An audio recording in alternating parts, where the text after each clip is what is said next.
Tänase tunni teema on kursuse funktsioonid 1 kordamine ja me võtame kõik tähtsamad teemad, mis selles kursuses olid ja proovime need korrata, vaatame, mis meil peas on, mis me oskame, mis ei oska. Võib-olla oskame kõik, see on siis väga tore. Ja kohe esimene ülesanne, tekstülesanne. Proovime seda lahendada. Radioaktiivsest ainest laguneb ööpäevas 3%.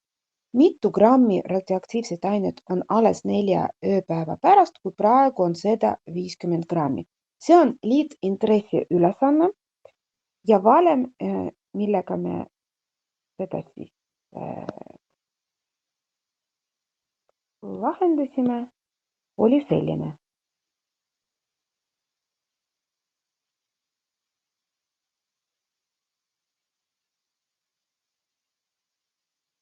Kui meil midagi kasvab, nagu me panime rahapangas ja iga aastaga see summa kasvab, siis see valem on plussiga, aga kuna siin on olukord, kus vastupidi väheneb, laguneb, siis see valem on võimalik ka kasutada miinusega. Ja mida me siin teame? Me teame, mitu grammi ainet on praegu olemas. See on väike A ja see on 50. P on 3 ja N, et mitu ööpäeva, on siis 4. Proovime siis arvutada suure A ehk 4 päeva pärast, mitu ainet on alas. Paneme kõik andmed sisse.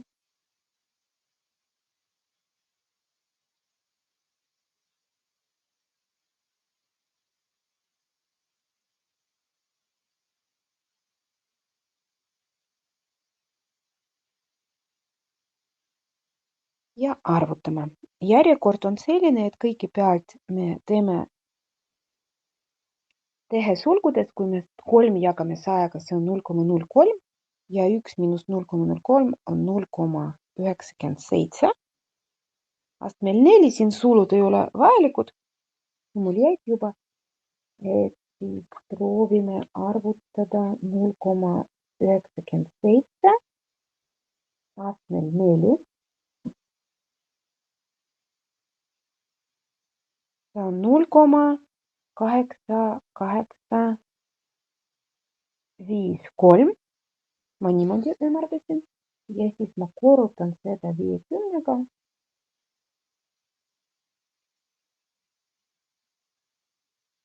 Nelikümmend 4,26 grammi. See ongi meie vastus. Ehk siin on tegemist liitintressiga ja miinusmärgiga kasutame valemi, kuna see aine laguneb, mitte et ta kasvab. Mõnikord eksamil on mitte iga aasta selle kohta ülesanne ja erinevad asjad on vaja leida, kas N-i või P või see suur A, see oli siis kõige lihtsam variant. Et kui raskem variant, siis kui mingi muu asi vaja leida, eriti kui see on N, siis on natukene raskem olukord. Järgmine ülesanne, nüüd on meil võrrandid ja võrrandid ma võtsin alguses eksponentvõrrandid ja pärast veel proovime logaritmvõrrandid ka lahendada. Ja esimene proovime A kõigepealt teha. Meil oli selline meetod, reegel, et me proovisime teha ühel pool ja teisel pool sama aluse. Siis, kui alused võrdsed, siis astendajad peavad olema ka võrdsed ja niimoodi me siis koostasime võrrandi, mis ei olnud enam eksponentvõrrand, kas lineaar või ruut. No vaatame, mis olukord siin. Siin on ühel pool 1/7 ja teisel pool tegelikult ka 1/7. Siin võib kirja panna, et see on 1/7 astmel 3. Ehk sama alus on siin olemas.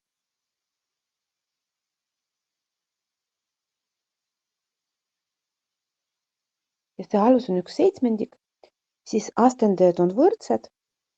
Võime vabalt kirjutada, et see on 2x miinus 3 võrdub 3. See on lineaarvõrrand. Lahendame seda edasi.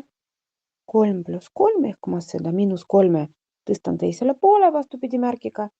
2x võrdub 6, jagame kõik 2-ga, x võrdub 3.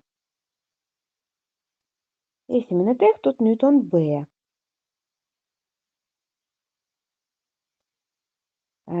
Eesmärk teha sama aluse, kuna vasakul pool on harilik murd, aga paremal pool on kümnendmurd, siis me proovime teha paremal pool ka hariliku murdu.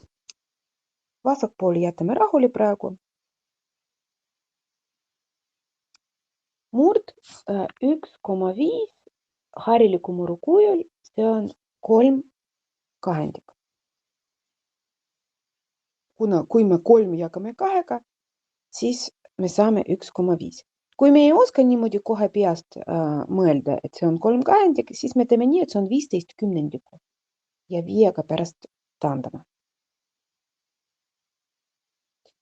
Nüüd on alused väga sarnased, aga ei ole samad. Ühel pool on 2/3, teisel pool on 3 kahendik.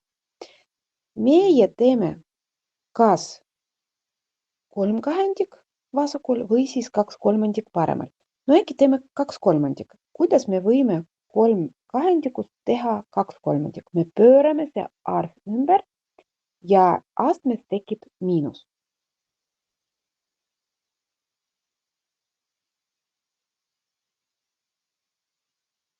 Oli 4, nüüd on miinus 4.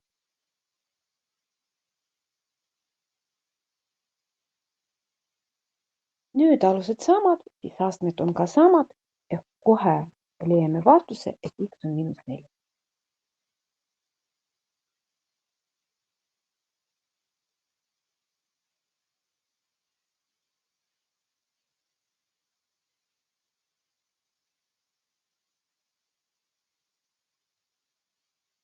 Nüüd C.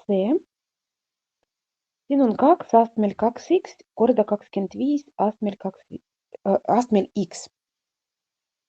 Meil on olemas omadus, et kui alused erinevad, aga astendaja on sama, siis me võime need alused kõigepealt korrutama omavahel.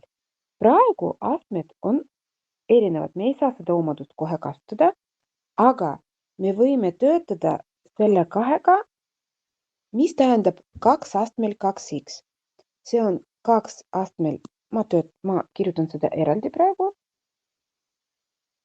See on 2 astmel 2 ja veel astmel x.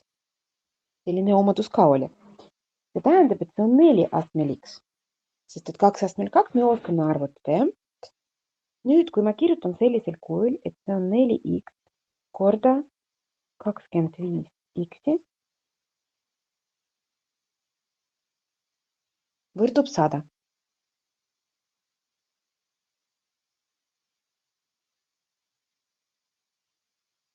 Nüüd ma saan 4 ja 25 omavahel korrutada.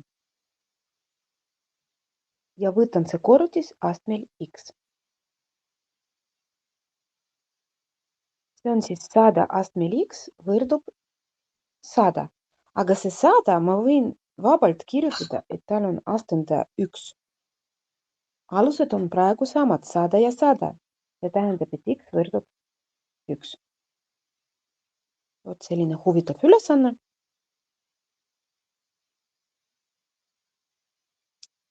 Ja me liigume nendega edasi. Mul on veel mõned tükid siin, mõned punktid.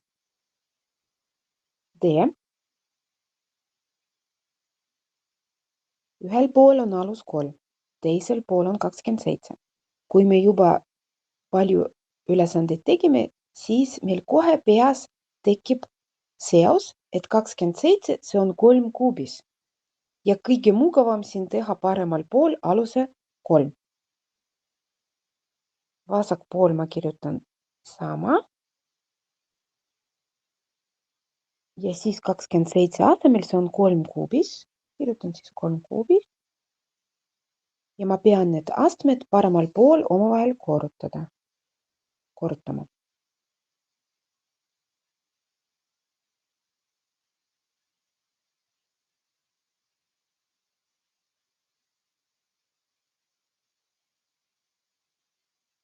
Ma võin seda kohe korrutada.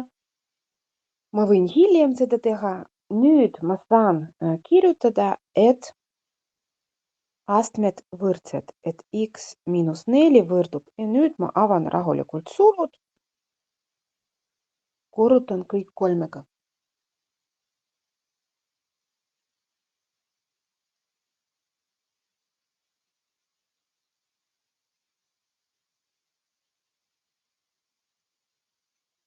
See on lineaarvõrrand.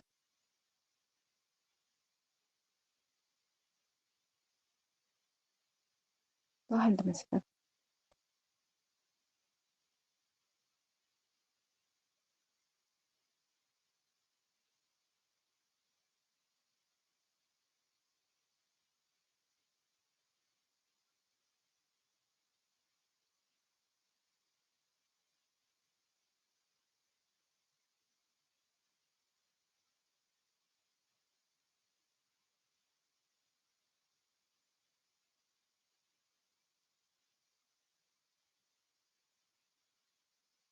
See on siin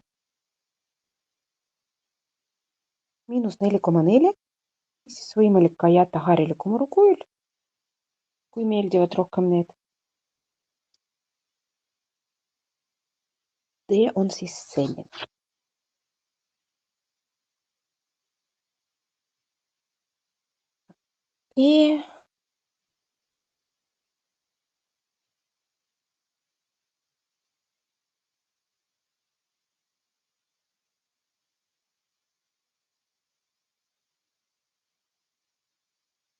No siin on tegelikult erinevad variandid, kuidas alustada. Võib ka, no see kõige lihtsam minu arust teha niimoodi, et jagada kõik 5 astmel x-iga. Kui me seda teeme, siis tekib siin 2 astmel x jagatud 5 astmel x ja siin 0,4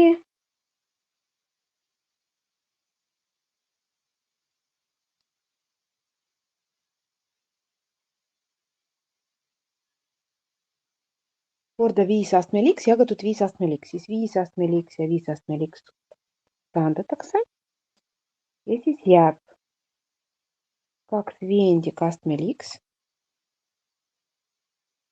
võrdub 0,4, aga 0,4 ongi 2 viiendik.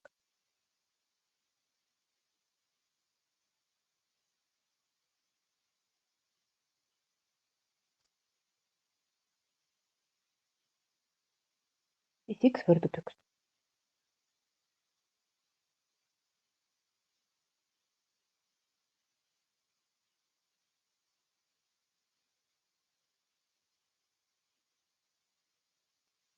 Vot selline ka huvitav ülesanne oli.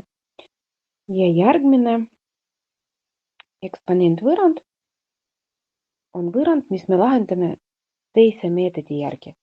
Me proovime asendust teha. 0,6 astmel x, olgu see on t või a või mingi muu täht.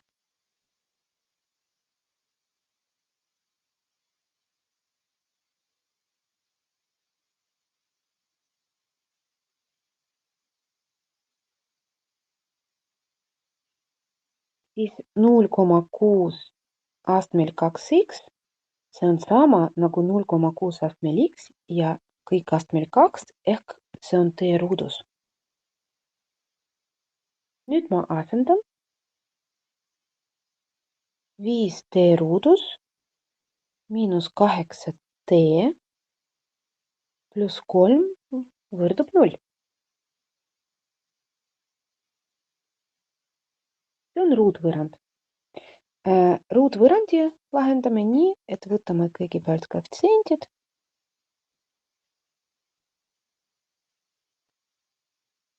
Kuidas vormistada, see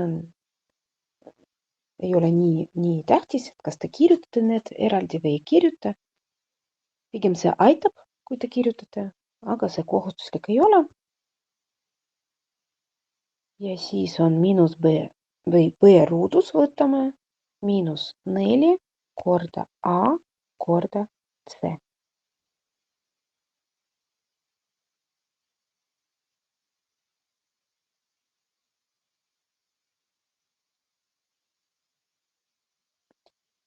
Pluss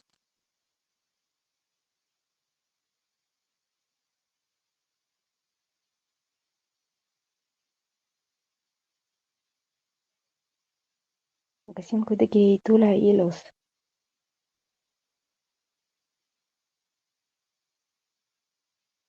Aga mis ma ei kirjutanud õigesti ju. Siin ei ole mingit miinust. Vot. Korda 3. Ehk miinus 60, kokku on 4, siis T1 on 8 pluss 2. Ma praegu võtsin ruutjuurde eest. Ma pigem seda kirjutan ikkagi. 8 pluss ruutjuur 4 jagatud 2 korda 5. 8 pluss 2 jagatud 10, see on 1. Ja T2 8 miinus 2 jagatud 10-ga ehk see on 6 kümnendikku või 0,6.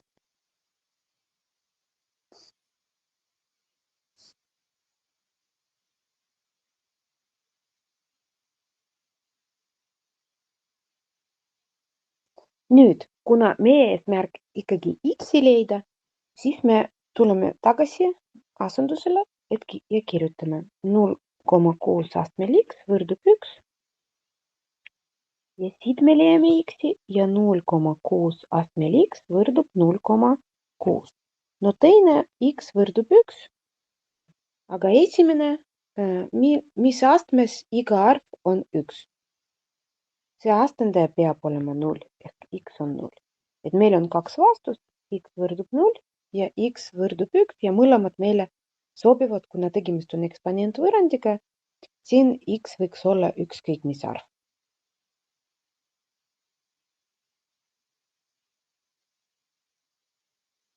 Järgmine.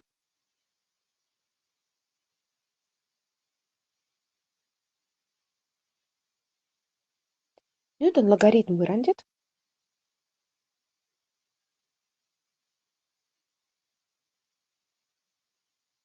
Ja esimene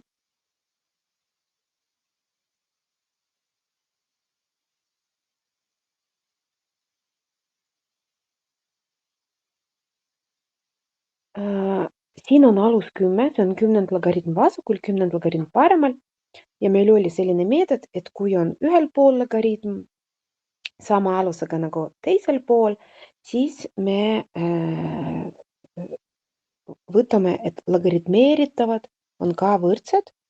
Ehk siin me võime kirjutada, et 6 miinus 7x võrdub 20.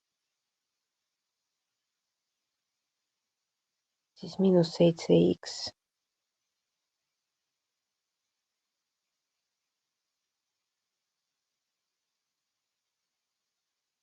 võrdub 20 miinus 6.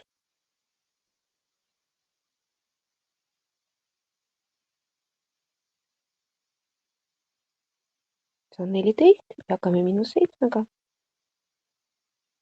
X võrdub miinus 2.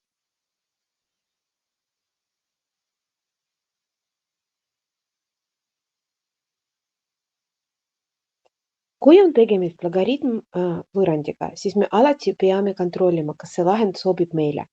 Mis tingimus siin on? Tingimus on selline, et see logaritmeeritav peab olema positiivne. Ja kui me võtame 6 miinus 7 korda miinus 2, arvutame seda, see arv peab olema positiivne. Ja see on tõesti positiivne. On 20 ehk see sobib meile, see vastus. Kontroll.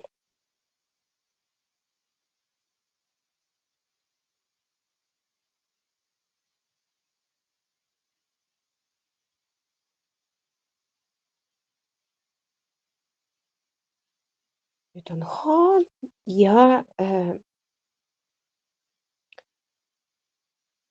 me kasutame siin kõigepealt omadus, kuna meil on kümnend logaritm, aga mul on siin ainult kümnend logaritmid, no olgu.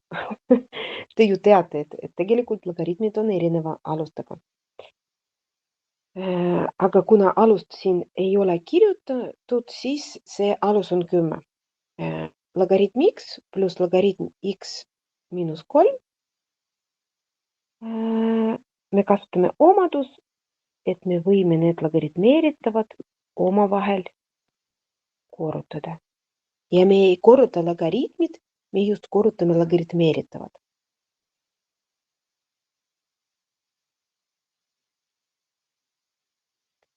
Siin võib edasi erinevad meetodid kasutada. No siin ma arvan, et kõige mugavam mõelda logaritmi definitsioonist, mis see logaritm tähendab.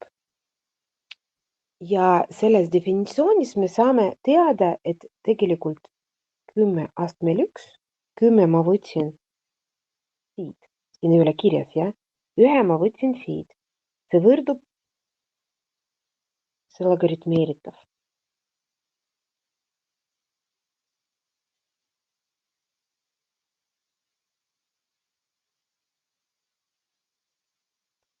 Nüüd on meil võrrand ilma logaritmita. Proovime seda lahendada ja tuleb vist ruutvõrrand. Mina muudan kõigepealt pooled. Avan sulud ja tõstan 10 vasakule poole.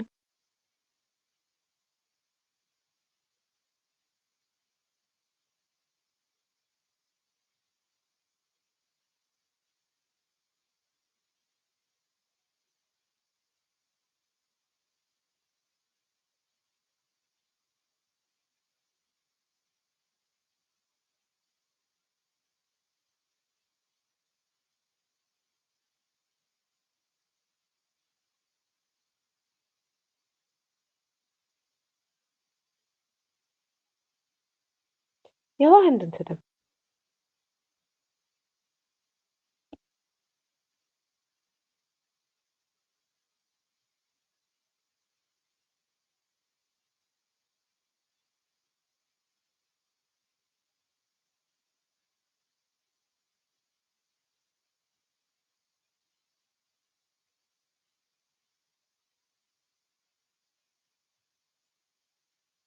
Ma loodan, et te kõik koos lahendate.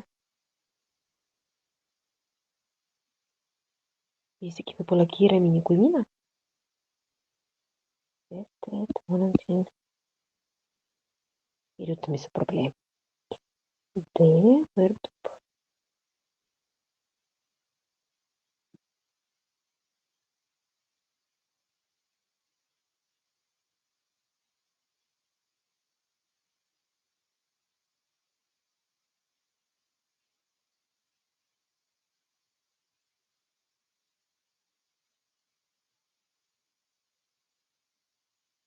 kokku on 49 D.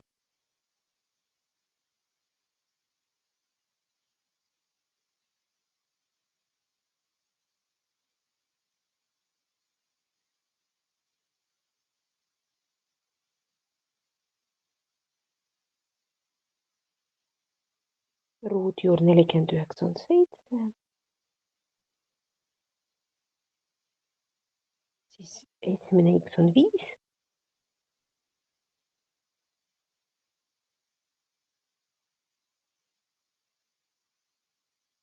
Teine x on -2.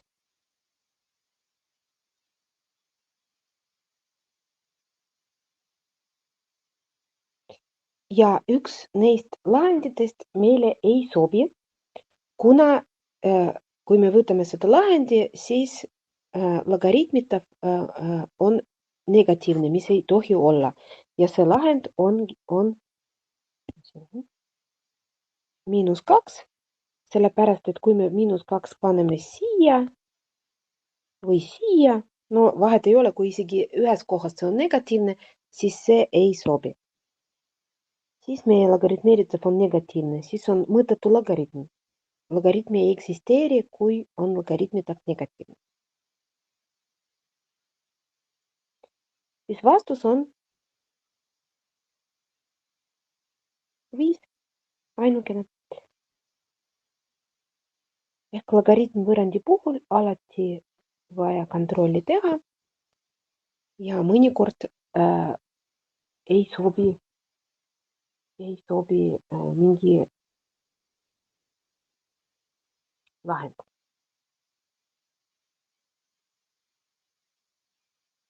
Mul jäi veel I. Ma nüüd teen seda tühja slaidi.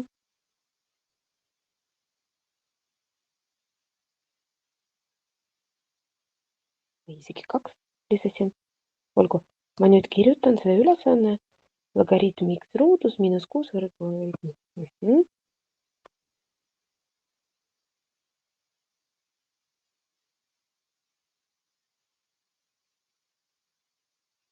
Selline.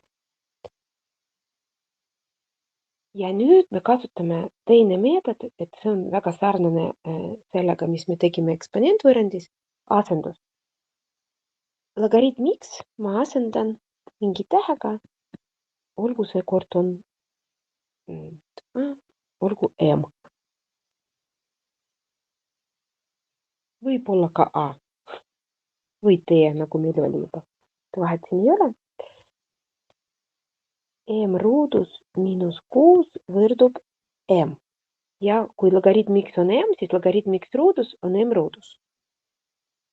Ja see on ruutvõrrand. Ma tõstan kõik vasakule. Panen ka nagu õiges järjekorras, ehk m ruudus on esimesel kohal, m on teisel ja vaba liige kolmandal. Ja leian vahendid. A on 1, B on miinus 1, C on miinus 6.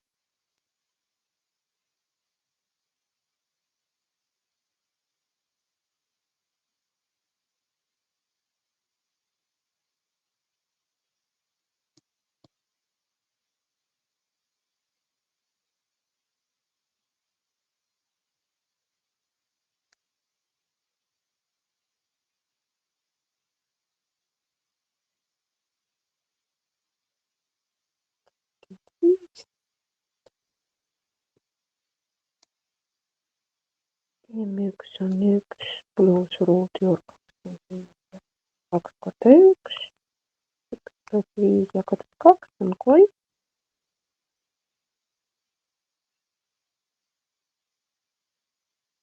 Ja M2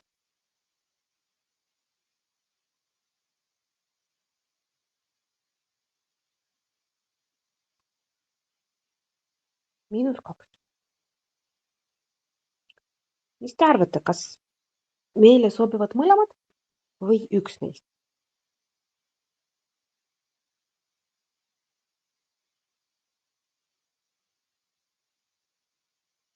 Keegi tahab vastata või ei taha?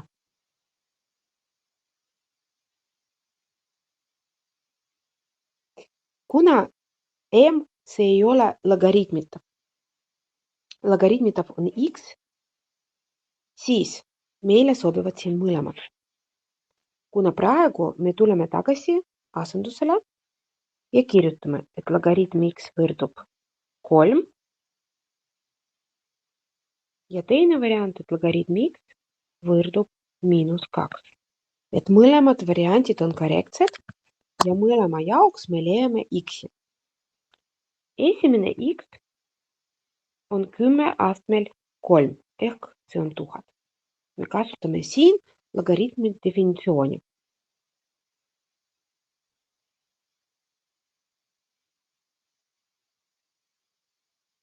Ja teine on 10 astmel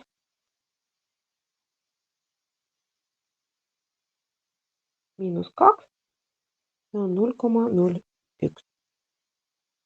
Mõlemad sobivad, mõlemad on vastused.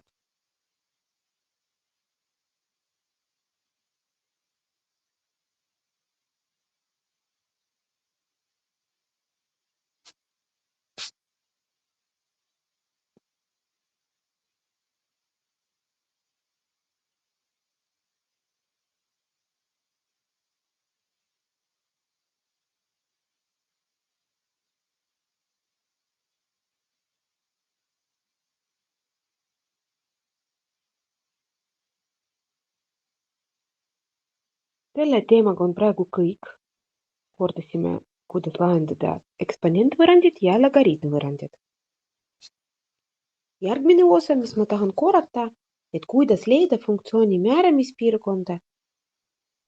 Harva aga eksamil on mõnikord oli selline küsimus, et mis on funktsiooni määramispiirkond. See on piirkond, kuhu kuuluvad x-id. Mäletate, et kui me funktsioonist rääkisime, et siis oli funktsioon meie jaoks, see on sõltuvus, kus y sõltub x-ist, aga x on sõltumatu muutuja, x on meie vaba valik, see ei sõltu millestki, aga x-i jaoks on mõnikord piirangud olemas. Ja funktsiooni valemist need piirangud me võime arvutada. Ja need piirangud tekivad, kui on murruga tegemist, kus x on nimetajas, või on olemas mingi ruutjuur, 4. astme juur ja nii edasi, kus x on sees. No ja veel üks variant, kus on logaritm ja logaritmeeritav ka peab olema positiivne, aga see on natukene veel raskem variant. Siin me vaatame ainult, kus on murd ja kus on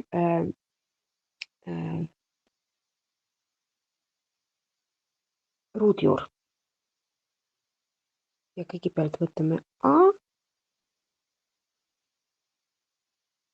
Mis tingimused siin on olemas?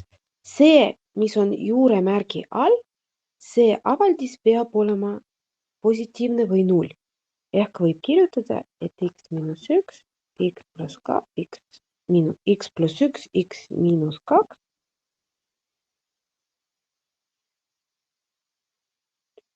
See peab olema suurem võrdne kui 0. Ja veel üks tingimus, et me ei saa nulliga jagada, ehk x miinus 2 ei tohi olla 0. Et siin tekkisid 2 tingimust. Ja esimene me lahendame niimoodi, et see on võrratus. Tegelikult see on murdvõrratus, natukene raskem variant kui kitsas matemaatikas, aga me seda esitame korrutisena. Korrutise märk selles mõttes on sama nagu jagatise märk.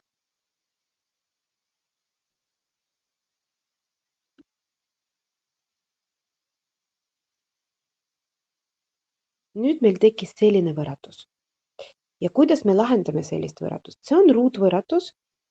Muidugi me võime avada sulud, lahendada nagu ruutvõrrand, leiame x1, x2, aga ma kohe ütlen teile, et see x1 ja x2, see on -1 ja 2.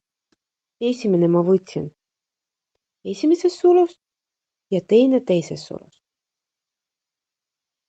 Mis me nendega edasi teeme, kui tegemist on võrratusega?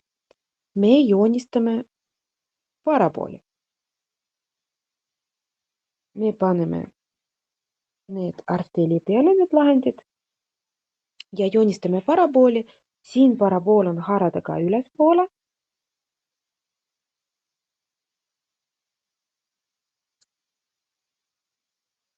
Ja võrratuse märk on suurem võrdne kui 0. Ehk me vaatame see, mis on x-teli ülespool.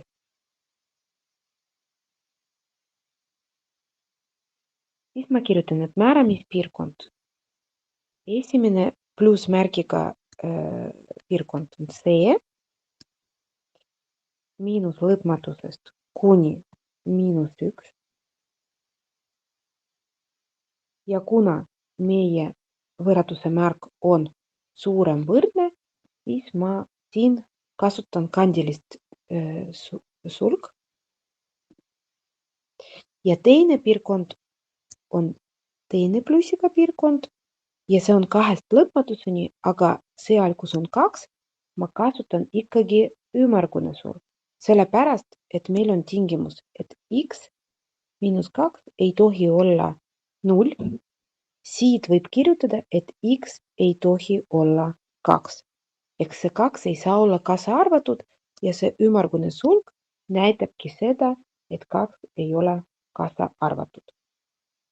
Siin on ka ümmargune. Seal, kus lõpmatus ja miinuslõpmatus on alati ümmargune sulg.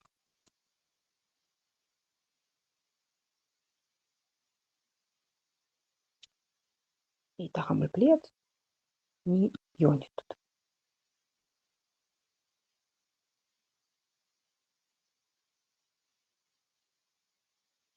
See on siis A.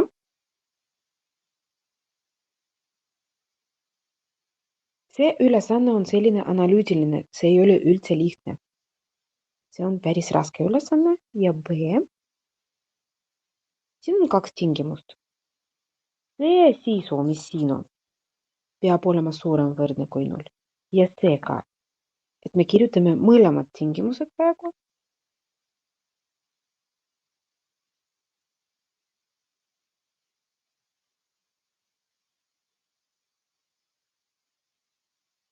Ja tegelikult meil tekkis lineaarvõrratuste süsteem.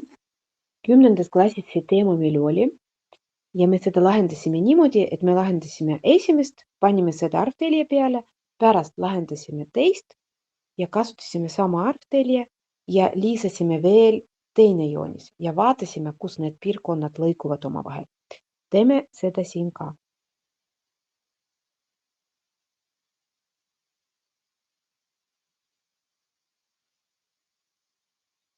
Lahendame esimest.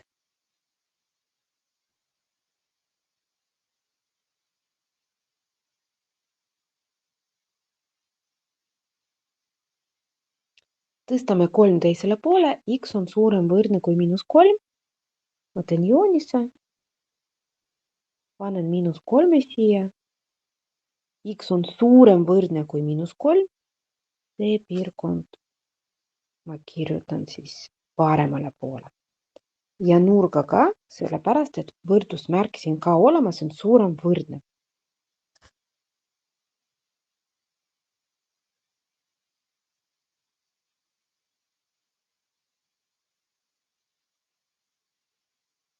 Nüüd ma lahendan teine. Siin ei ole vaja midagi lahendada, siin on juba lahendatud. Et x on suurem võrdne kui 0.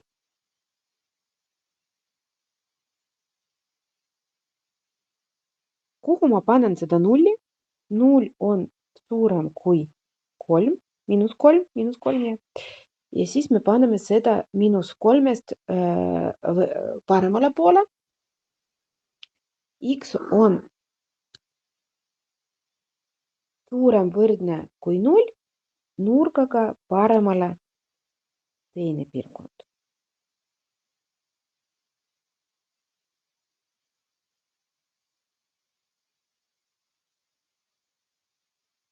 Kollane piirkond tekkis. Et lõppvastus ongi see kollane piirkond, kuna siin lõikuvad need mõlemad. Suur X ehk selle funktsiooni määramispiirkond 0-st lõpmatuseni. Et niimoodi saab siis, mis see tähendab 0-st lõpmatuseni, kus 0 on kaasa arvatud. Et kui me hakkame seda funktsiooni graafiku joonistama, siis me X-it võime võtta nagu suvalised, aga selles piirkonnas. Me ei saa võtta negatiivsed arvud. Me ei saa siis arvutada Y väärtus.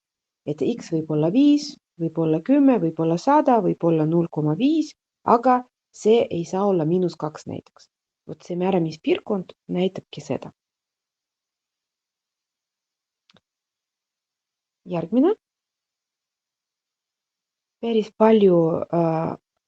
Päris kaua me tegelesime sellega kursuse jooksul, et me uurisime funktsiooni. Mis see tähendab funktsiooni uurimine? Tähendab, et me leiame mõned asjad selle funktsiooni kohta. Ja kui on vaja uurida graafiku järgi, siis me vaatame seda graafikust. Aga mõned asjad me võime ka leida ilma graafikuta. Vot see eelmine ülesanne, mis me tegime, määramispiirkond, see ongi ka funktsiooni uurimisest osa, aga me tegime ilma graafikuta. Nüüd me proovime graafiku järgi seda teha. Ja millised asjad me siin leiame?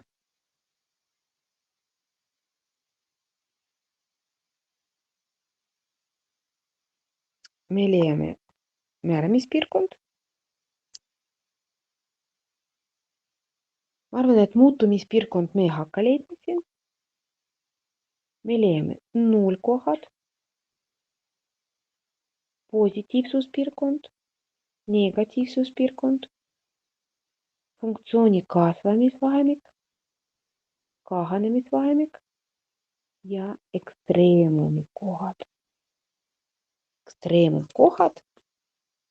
Vot need 7 asja on vaja leida. Mis tähendab määramispiirkond? Me vaatame nii, et kui meie graafik koosneb 2 osast, siin vahel on nagu auk, see automaatselt meie jaoks tähendab, et määramispiirkond ei ole kõik reaalarvud. Et meil on üks osa ja teine osa.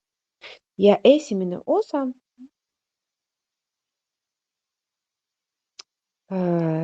siin graafikust on enam-vähem näha, et siin on selline joon ja graafik, kui niimoodi joonistatud, siis ta tegelikult näitab, et see esimene punane graafiku osa ei lõika see punktiiriga joon, mis mul on praegu kollasega joonistatud. See tähendab, et x-id on võetud kuni -1-ni ja alates miinuslõpmatusest. Et esimene määramispiirkonna osa miinuslõpmatus kuni -1. Ümmargune sulg, kuna -1-ni see graafik ei jõua kunagi. Ta väga-väga lähedal läheb, aga ja silma järgi seda isegi ei ole võib-olla näha, aga x ei saa olla -1. Ja teine osa, et alates ühest, mis on kaasa arvatud ja kuni lõpmatuseni.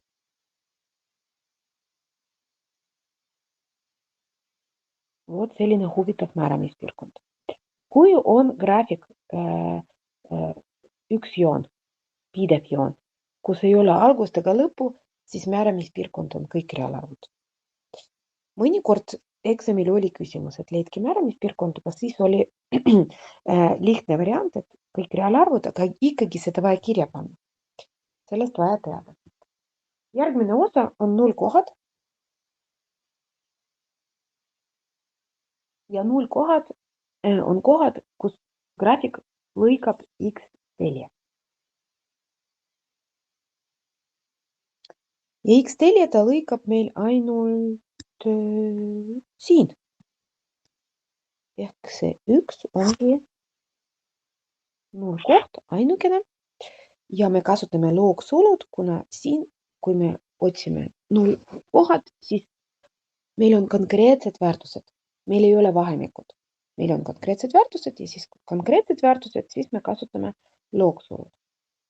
Positiivsuspiirkond. See on graafiku osa, mis asub x-telje ülespool. Ja ülespool asub meil see osa, jah? Siis positiivsuspiirkond on ühest lõpmatuseni. Kui me kirjutame positiivsus ja negatiivsuspiirkonda samamoodi nagu kasvamis- ja kahanemisvahemikku, siis me alati kasutame ümmargused sulud. Negatiivsuspiirkond. Piirkond, kus graafiku osa, mis asub x-telje allapoole.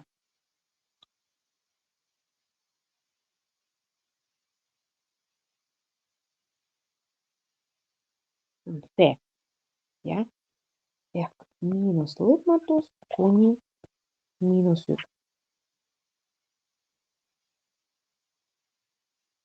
Funktsiooni kasvamisvahemik. See on graafiku osa, mis tõuseb. Ja me alati, kui vaatame graafik, me vaatame vasakult paremale. Ehk kui me vasakult paremale vaatame, siis tõuseb meil see osa. Ja see osa, mis praegu jäi vasakule, see osa vastupidi langeb. Ehk see on kahanemisvahemik. Kirjutame, et ühest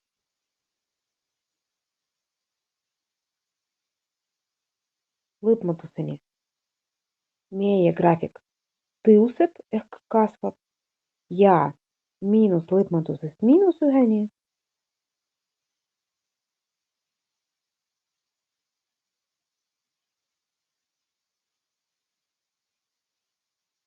ta langeb ehk kahaneb.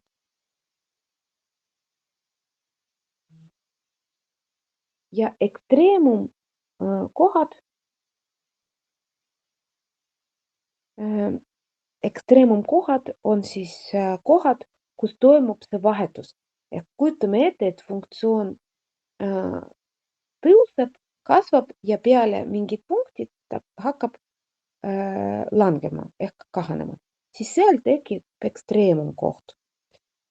Ja kuna meil ei ole sellist koha, meil on nagu eraldi kaks joont, siis meie ekstreemum, selle graafiku jaoks ekstreemumkohad puuduvad ja see puudumine võib kirjutada nii, et me kirjutame, et ekstreemumkohad on tühi hulk, see on selline ringike, mis on maha tõmmatud. Et see on tühi hulga märgistus. Et niimoodi me graafiku järgi võime kõik need asjad vaadata. Kui tekisid küsimused, siis te võite praegu küsida. Ja kui ei, siis liigume edasi. Veel on kaks ülesanded. Tahtsin veel öelda, et me võime ilma graafikuta leida praegu need asjad ja need, mis on kasvamine, kahanemine ja ekstreemum, me hakkame vaatama, kuidas ilma graafikuta leida järgmise kursuse raames, et see on 6. kursus, aga praegu need määramispiirkond, nullkohad, positiivsus, negatiivsus, me võime ka leida ilma graafikuta. Ja vot proovime seda nüüd, et kuidas leida funktsiooni nullkohad ilma graafikuta. Et siin graafik me joonistame ka, aga hiljem tahan just näidata või korrata, et kuidas saab leida funktsiooni nullkohad, kui meil graafiku pole. Kui graafiku pole ja nullkohad on vaja leida, siis me koostame võrrandi. Me võtame funktsioon ja y asemel paneme nulli. Ehk me koostame võrrandi. Ma vahendan praegu natukene pooled siin.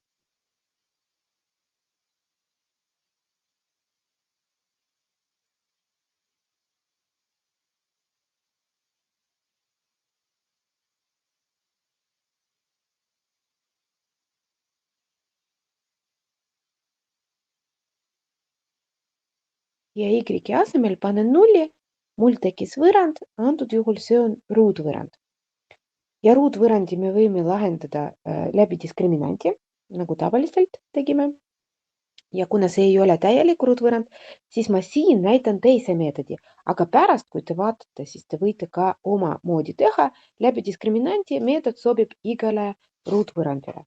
Siin võib teha nii, et see -3 me tõstame teisele poole ja jagame või korrutame 3-ga või jagame 1/3. Korrutame 3-ga ja kui me korrutame 3-ga, siis jääb x ruudus vasakule ja 9 paremale. Viimasena võtame ruudjuur, siis x1 on 3 ja x2 on -3, kuna mõlemad need arvud ruudus annavad 9. Siis meie nullkohad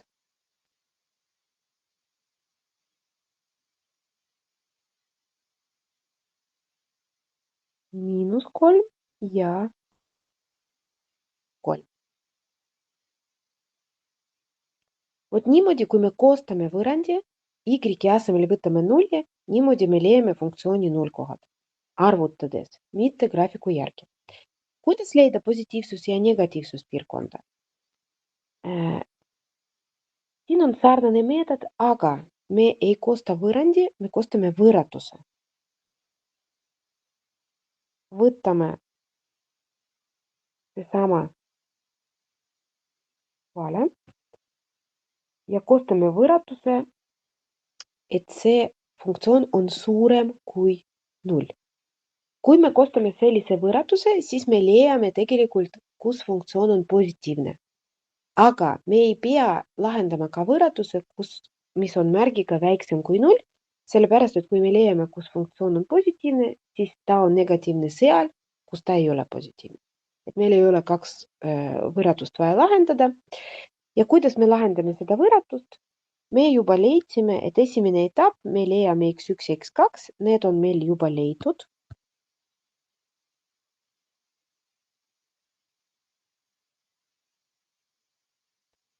Nüüd on vaja argtelje, see on ruudvõrratus. Me joonistame argtelje peale paneme -3 ja 3 ja joonistame parabooli. Parabooli haarad on suunatud ülespoole, kuna x ruudu ees on positiivne arv.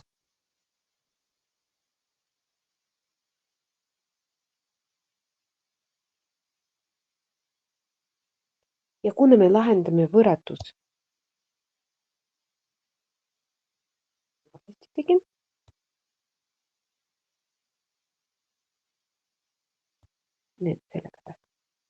suurem kui 0, siis me vaatame see, mis asub ülespool. Seal meie funktsioon on positiivne. Ja siin vahepeal -3-st 3-ni ta on negatiivne, kuna see osa on all. Kirjutame x pluss ehk positiivsuspiirkond miinuslõpmatusest -3-ni ja 3-st lõpmatuseni.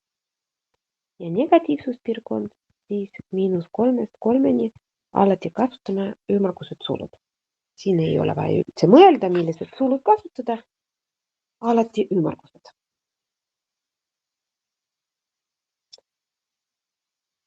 Ehk kui on vaja nullkohad leida ilma graafikuta, siis me koostame võrrandi. Kui on vaja positiivsus-negatiivsuspiirkonda leida, siis me koostame võrratuse.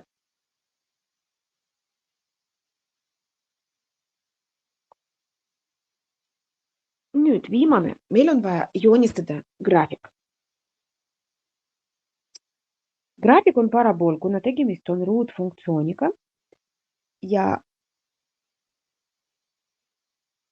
parabooli võimalik joonistada kahel meetodil, et paraboolil on 3 tähtsa punkti, on olemas nullkohad ja haripunkt, siis me võime need leida, märgistada koordinaatelistiku peal ja ühendada teades seda, et tegemist on parabooliga. Ja teine variant, me võtame lihtsalt punktid, x-ist võtame peast, iga x-i jaoks arvutame y ja paneme need punktid, ühendame need ja saamegi parabooli.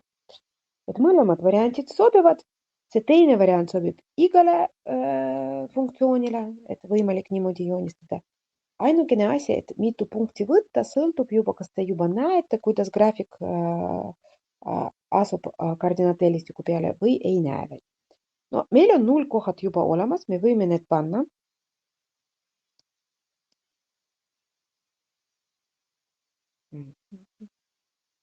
See on üks nullkoht, see on teine nullkoht.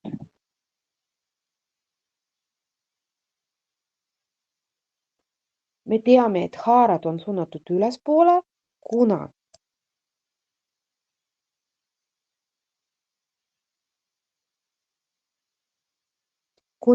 meie arv, mis seisab, see on a koefitsient ka, seisab x-i ruudu ees on positiivne, aga me ei tea, kui sügavalt see parabool läheb, ja? Et me ikkagi peame teadma haripunkti ja haripunkti jaoks on 2 meetodit, kuidas seda arvutada, et haripunkt asub alati nullkohtade keskel ja see tähendab, et haripunkti x-koordinaat on 0, kuna see just asub praegu keskel, või kui seda ei mäleta, saab ka arvutada nii, et haripunkti x-koordinaat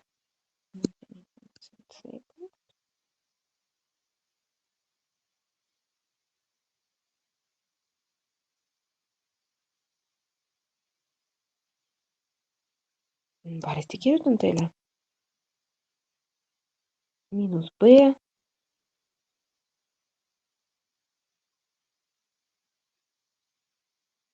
jagatud 2a-ga. Meie b on 0,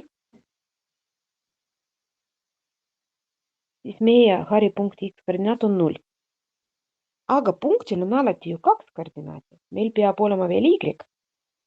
Ja YH, kuidas me Y tavaliselt leiame?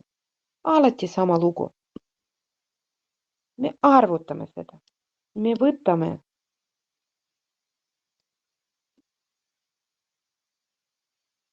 seda valimi. Kohe näitan millist. X asemel paneme see väärtus, mis me leidsime just.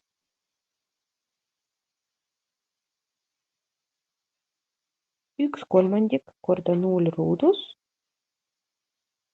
miinus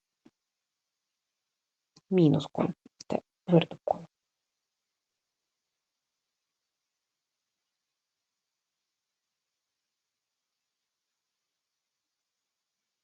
Meie haripunkt koordinaatidega 0 miinus 3.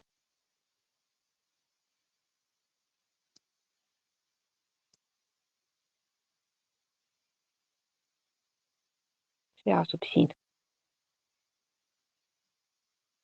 No võib juba joon tõmmata. Ma tean, et see on parabool, see on siilejoon. Nurgad siin ei teki. No, enam-vähem. Ma loodan, et teie parabool on palju ilusam kui minu oma. Ehk selline. Ruutfunktsiooni graafika ehk parabool eksamil väga tihti vaja joonistada. Et see kindlasti, kui ei ole selge vaja selgeks saada. See on väga tähtis osa.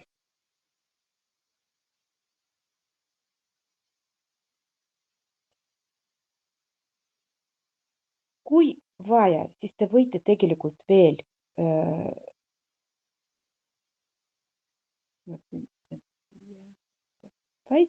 et kui näiteks arvate, et te ei tea täpselt, kuidas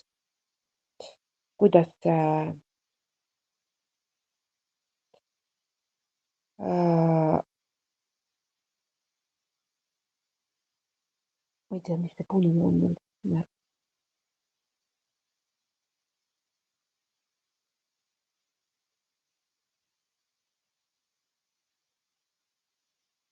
Ma ei tea, olgu. Kui teil vaja juurde punktid, kuidas need võtta? Alati võib teha nii, et te koostate tabeli. X on siin üleval. X te võtate peast, näiteks te ei tea, mis väärtus on või kus funktsioon asub, kus X on -4. Ja siis Y te alati arvutate selle sama valmiga, ehk võtate 1 kolmandik korda -4 ruudus, -3. See on siis 16 kolmandikku -3. No saab kalkulaatoriga ka. 16 -9 jagatud 3-ga, siin on 7 kolmandikku. Siis 2 ja 1 kolmandik. Et alati saate seda teha.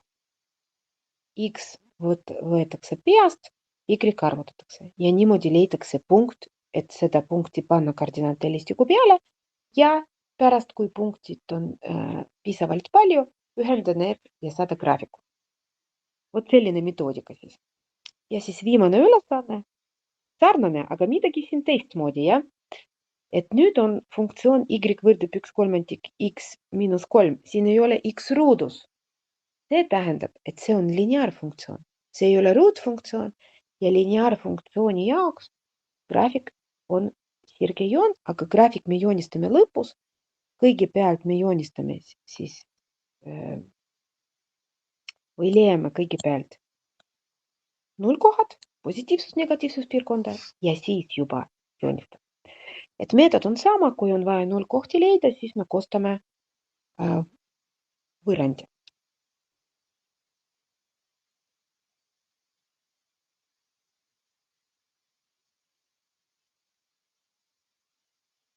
Y asemel paneme 0.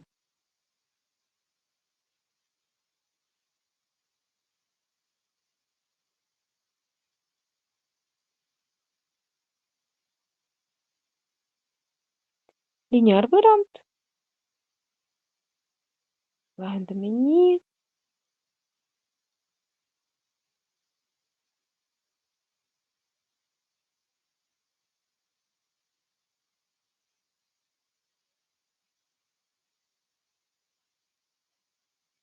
Korrutame 3-ga või siis jagame 1/3. X võrdub 9. Et see nullkoht on siis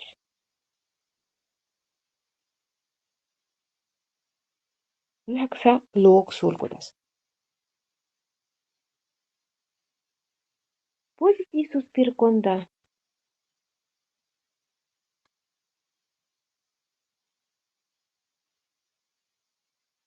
Positiivsuspiirkonda leiame nii, et me koostame võrratuse.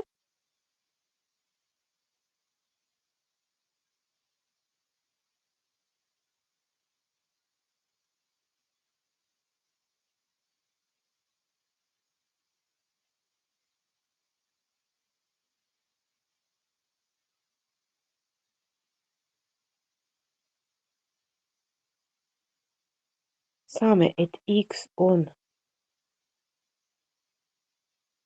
suurem kui 9. See lahendatakse täpselt sama nagu võrrand.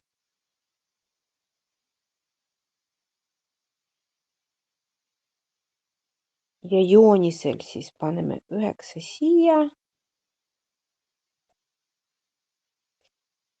Suurem kui 9 kaarega paremale.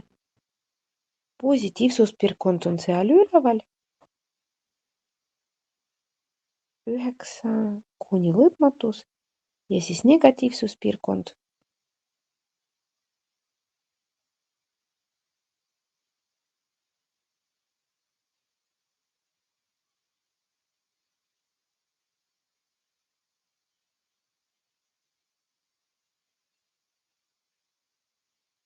Vastupidi kuni 9.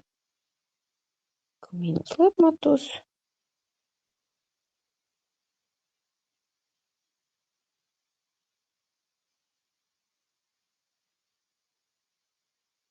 Kuni 9. Ehk D ja E leitud. Nüüd on F. Meil vaja joonistada ja kui me teame, et graafik on sirgejoon, siis sirgejoone jaoks meil on vaja 2 punkti. No tegelikult 1 punkt ja 0 koht on olemas, aga te ei pea seda kasutama. Võib võtta ükskõik, millest 2 punkti. Ja tavaliselt koostatakse selline tabel, kus X võetakse peast, Y arvutatakse. No kasutan ikkagi see 0 koht, kui X on 9, siis Y on 0, seda me juba teiega arvutasime. Ja teine, kui X on 3, mugav lihtsalt, või 6 teeme 6. Kui X on 6, panen X asemel seda 6 ja arvutan Y, siis 1/3 korda 6 miinus 3, miinus 1. Need 2 punkti ma praegu panen arteli peale. 9, 0 on siin. 6 miinus 1 on siin. Ja siis see sirgejoon on umbes selline. See on siis meie graafik. Sirgejoone jaoks piisab 2 punkti, et joonistada graafiku. Aga siin on veel tähtis aru saada selle valemi järgi, millega tegemist on. Kas lineaarfunktsioon või siis ruutfunktsioon.